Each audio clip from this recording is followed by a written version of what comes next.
Assalamualaikum warahmatullahi wabarakatuh. Perkenalkan, nama saya Nurmayuli dengan NIM A1A125058, kelas EIB, jurusan Pendidikan Ekonomi. Di sini saya akan mempresentasikan makalah ekonomi syariah. Tujuan saya mempresentasikan makalah ini untuk melengkapi tugas ujian akhir semester 1, Dasar-dasar Ilmu Ekonomi, dosen Laude Muhammad Yamin, SPD MPD. Baik, di sini saya akan menjelaskan tentang apa itu ekonomi syariah. Ekonomi syariah adalah sistem ekonomi yang didasarkan pada nilai-nilai yang bersumber dari Al-Quran, Sunnah, Hadis, Ijma, dan Qiyas. Sistem ini mengedepankan keimanan dan akidah seorang muslim kepada Allah Subhanahu wa taala yang tercermin dalam sikap, perilaku, etika, dan tindakan nyata dalam kegiatan ekonomi. Ekonomi syariah bertujuan mewujudkan keadilan sosial yang merata dan kebebasan dari eksploitasi sehingga dapat menciptakan kehidupan ekonomi yang sejahtera bagi masyarakat.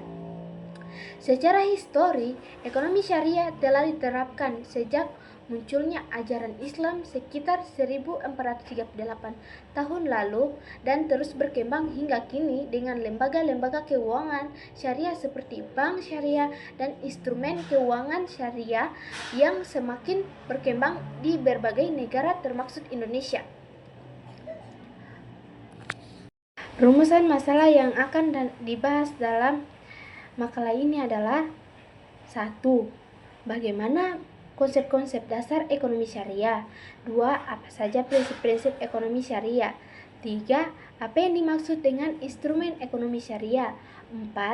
Bagaimana peran ekonomi syariah dalam pembangunan ekonomi.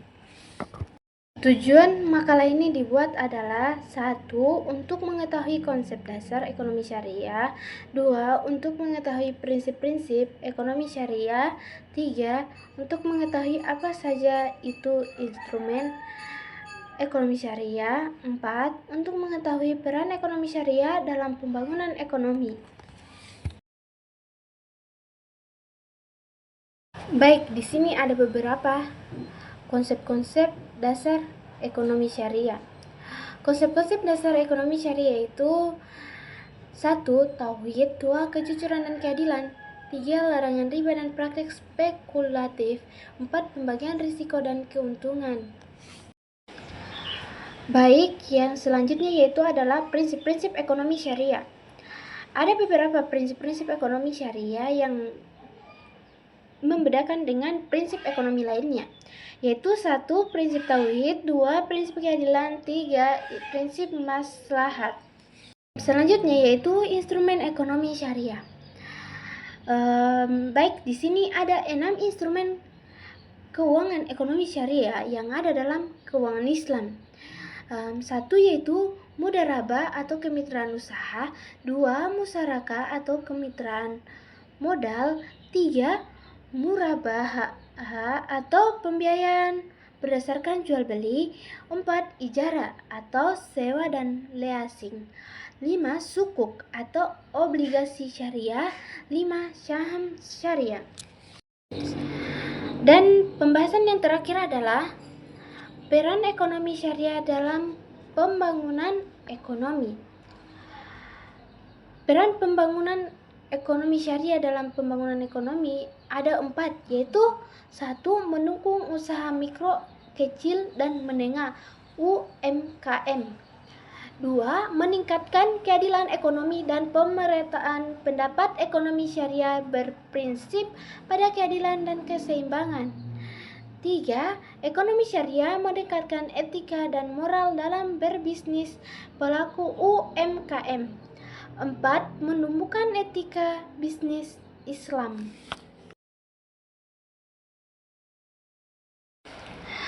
Kesimpulan dari materi ekonomi syariah ini adalah ekonomi syariah adalah sistem ekonomi yang didasarkan pada prinsip-prinsip syariat Islam bertujuan untuk mencapai keadilan, keseimbangan, dan kesejahteraan pembangunan Sistem ini menolak riba, gharar, dan maisir, serta menekankan pada pengelolaan harta yang halal dan beretika. Prinsip-prinsip utama ekonomi syariah meliputi tauhid, keadilan, maslahat, dan larangan terhadap praktik-praktik yang merugikan seperti riba dan perjudian. Saran yang bisa diambil dalam materi ini adalah, berdasarkan pembahasan dalam makalah ini, disarankan agar penerapan ekonomi syariah dapat terus diperkuat melalui peningkatan pemahaman masyarakat terhadap prinsip-prinsip syariah yang meliputi keadilan, transparansi, dan keberlanjutan. Pemerintah serta lembaga terkait juga perlu menyediakan regulasi yang lebih jelas dan mendukung pengembangan instrumen-instrumen keuangan syariah agar mampu bersaing dengan sistem konvensional. Sekian, terima kasih presentasi dari saya, yaitu Nurma Yuli, dengan NIM A1A1250558, kelas EIB, jurusan Pendidikan Ekonomi. Saya ucapkan billahi taufiq wal hidayah. Wassalamualaikum warahmatullahi wabarakatuh.